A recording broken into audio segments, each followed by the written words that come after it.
काय झालं, एका माते फिरूनही संविधानाची विटंबना केली. त्याच्यानंतर जो उद्रेक भडकला तो खरं पाहिलं तर उद्रेक निषेधाच्या याच्यामध्ये उद्रेक व्हायला पाहिजे. पण ते जाळपोळ, लुटालूट ह्या गोष्टी त्या ठिकाणी दुकान तोडफोड वगैरे अशा गोष्टी व्हायला नव्हत्या पाहिजे. त्याने लॉ अँड ऑर्डरला कुठलाही धक्का पोचला नव्हता पाहिजे. त्यातल्या त्यात तरी झाला. आमचा वडार समाजाचा जो सोमनाथ सूर्य यांची जो युवक काम करून LLBच्या 3ऱ्या वर्गामध्ये होता.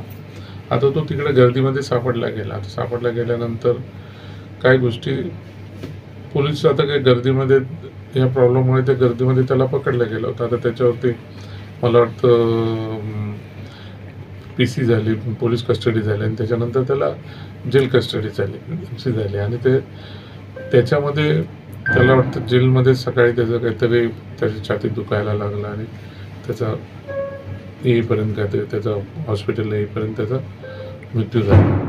आता ह्याच्यासाठी आम्ही सुद्धा संभ्रमामध्ये आहोत की याचा मृत्यू कशामुळे झाला. म्हणून आम्ही पोलिसांना मागणी केली त्याचे इन कॅमेरा त्याचं PM करायला सांगितलं. आता त्याच्यातून ज्या काही गोष्टी बाहेर येतील, जर चुकीचं जर आमच्या माणसाला जर कोण मारून त्याचा जर मृत्यू झाला असेल तर कुठल्याही परिस्थितीमध्ये आम्ही याच्या बाबतीत आम्ही शासनाला दाद मागणार आणि आम्ही जाणार की याच्यावरती CID चौकशी व्हावी, नाही तर SIT बसवावी आणि जो कोणी दोषी असेल त्याच्यावरती पूर्णपणे कारवाई करावी व त्याच्या आईवडिलांना शासनाच्या पद्धतीने मदत मिळावी ही आमची मागणी असणार आहे.